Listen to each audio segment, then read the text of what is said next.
Kalau kamu punya masalah, la khaufun. Punya masalah di masa lalu, ya la yahzanun. Jangan bersedih. Takut dengan masa depan, la khaufun. Jangan terlalu takut.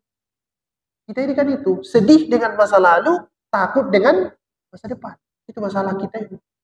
Nah, itu pesan dia itu. Kalau begitu apa solusinya?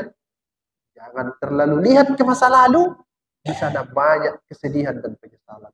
Tapi jangan terlalu lihat ke masa depan, di sana banyak ketakutan. Yang betul bagaimana? Hadaplah ke atas. Di sana ada Tuhan yang selalu memberikan harapan. Nah, itulah dia pesan-pesannya. Zikir, ingat. Ustadz selalu ingat. Saya ini banyak lupa lagi. Makin banyak kita ingat, makin banyak lupa.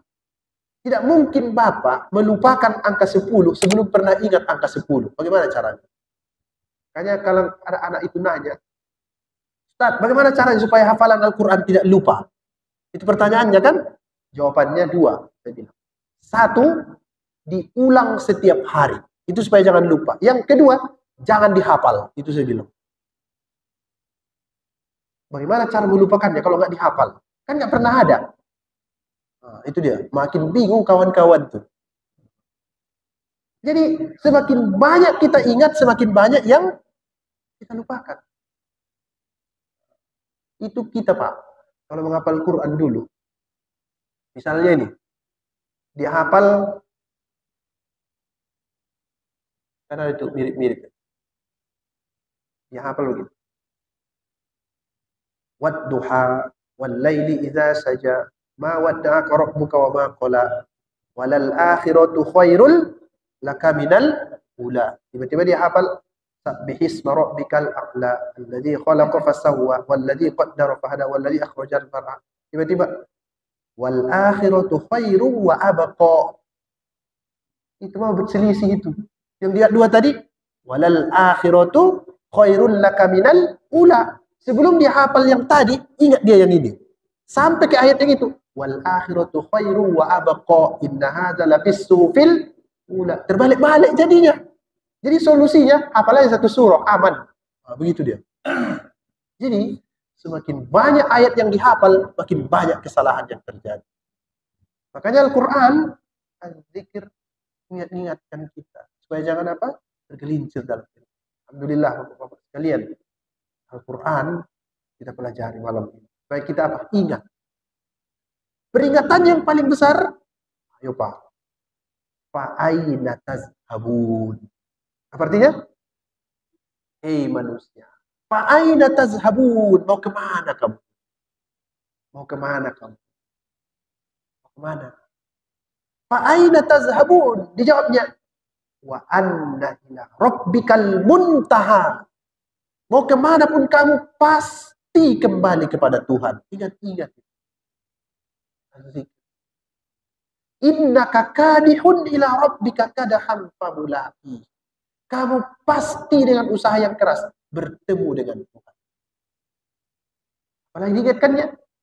Innal mautal ladzi tafirruna minhu fa innahu mulaqikum. Mati-mati yang setiap hari kamu lari dari kematian itu, fa innahu mulaqikum, dia yang datang kepadamu. Manusia ini nggak mau mati kan? Mau dia, saya mau hidup. Ya waddu ahaduhum law yu'ammaru alfasana. Manusia itu mau hidup 1000 tahun. Bukan puisi Khairul Anwar itu Al-Quran. Ya waddu ahaduhum law yu'ammaru alfasana. Kata Al-Quran, fa innahu mulaqikum, mati itu datang kepadamu. Jadi apa itu? Zikir, ingat-ingat. Kalau sudah mati, apa yang dibawa? Kata Al-Quran, faman saqulat mawazinu faulaika humul muflihun. Siapa yang berat timbangan amal kebaikannya, beruntung. Wa man khaffat mawazinu faulaika alladziina khasiru anfusahum fi jahannam khalidun.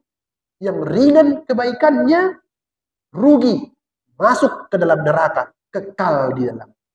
Talfahu wujuhahum nar wa hum fiha kalihun. Dibakar wajah mereka di neraka itu dan mereka tersiksa di dalamnya. Ingat-ingat itu. Az-zikir. Ini nggak bisa diingatkan di kedai kopi nih Pak, berantem ini. Coba baca ayat itu di kedai kopi. Nggak bisa, di masjid lah yang bisa itu. Dan nggak cocok ceramah di situ. Dan zikir, pengingat. Nah, kita ini diingatkan semua. Termasuk saya juga. Nah, itu tafsir dari Alkitab. Ada lagi? Banyak. Yang ketiga, la roiba fiih. Tidak ada keraguan. Yang lebih dalam. Di dalam Al-Quran, bahasa Arab ragu itu paling tidak ada 3. Satu namanya roib. Ini dia. Roib. Boleh juga syak. Bukan semen ya, satu syak. Bukan itu. Syak. Ada lagi yatarod dadun. Di Al-Quran itu fahum fi roibihim yatarod dadun. Mereka ragu dalam kebimbangan, bimbang dalam keraguan. Oh, ada ya. Roib artinya ragu. Tapi ragu yang diikuti buruk sangka. Saya ulang. Roib artinya ragu. Tapi ragu yang diikuti buruk sangka. Itu roib. Ada itu di Al-Quran? Tidak ada. Semua ajarannya boleh diragukan, tapi jangan dulu buruk sangka. Buktikan dulu, betul apa tidak? Contoh Pak, ajarannya itu ada orang non-muslim. Dia menyelam ke dalam lautan, dia temukan Pak di dalam laut itu 2 mata air. 2 mata air.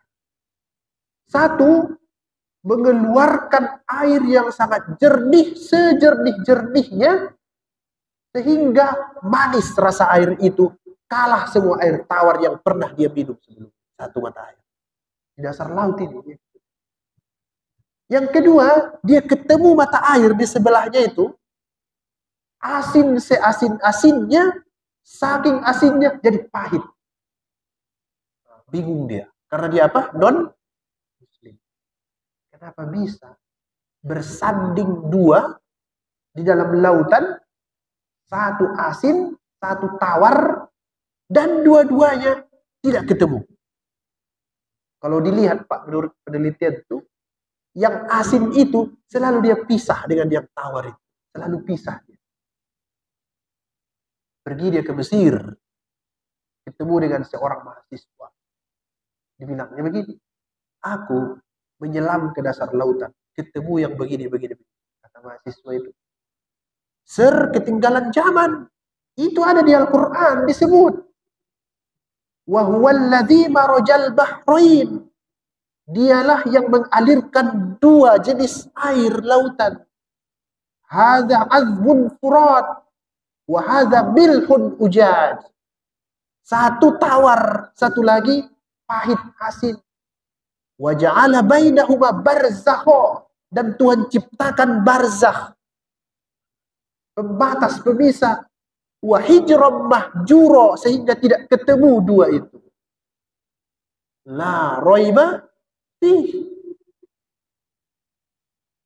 Di mana itu dibaca Nabi Muhammad? Ada perpustakaan Nabi Muhammad? Tidak ada. Pernah Nabi Muhammad mandi di laut? Tidak ada. Pernah Nabi Muhammad menyelam ke dasar laut? Mana alat selamnya? La roiba fih.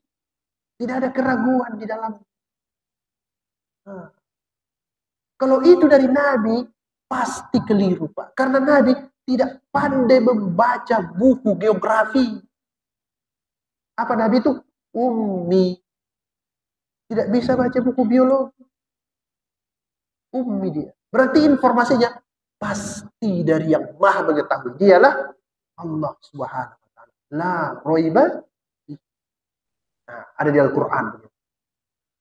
Kullama nadijat juluduhum baddalnahum juludan ghairaha liyadzuqul azab. Setiap kulit mereka itu terbakar, Tuhan ganti dengan kulit yang baru liyadzukul azab, supaya bisa merasakan siksa. Ternyata kenapa ini yang dibalikkan? Ini yang ada sarafnya. Karena dia punya saraf bisa merasa sakit. Rambut tidak ada sarafnya. Kuku nggak ada. Makanya kalau Bapak pangkas, nggak usah teriak-teriak, biarpun dipotongnya rambut itu. Nggak sakit. Belum ada saya lihat orang pas pangkas teriak-teriak, sakit. Nggak ada sarafnya. Tapi coba pasang gunting kuku itu sedikit pakai kulitnya itu, apa yang terjadi? Wah, itu panjang ceritanya itu. Ada sarafnya. Kulit ini ada sarafnya. Kuku, rambut nggak ada. Dari mana tahu? Kullama nadijat juluduhum baddalnahum juludan ghairah. Kulit itu yang diganti-ganti liyadzukul azab, karena ada saraf di situ bisa merasakan siksa. Masya Allah, la raiba fi. Pernah Nabi Muhammad bedah saraf? Ada alat-alat beliau? Nggak ada. Nabi Muhammad itu kan secara garis besar 3 saja kerjanya. Guru, iya kan? Pedagang, penggembala. Itulah dia. Masya Allah. La roiba. Ini banyak ini. Panjang ini. Tapi yang jelas Bapak Ibu, Bapak sekalian, imanilah Al-Quran. Inilah pedoman kita. Terima kasih Bapak Ketua BKM dan STM. Mudah-mudahan silaturahmi ini membawa ilmu dan iman kepada kita semua. Assalamualaikum warahmatullahi wabarakatuh.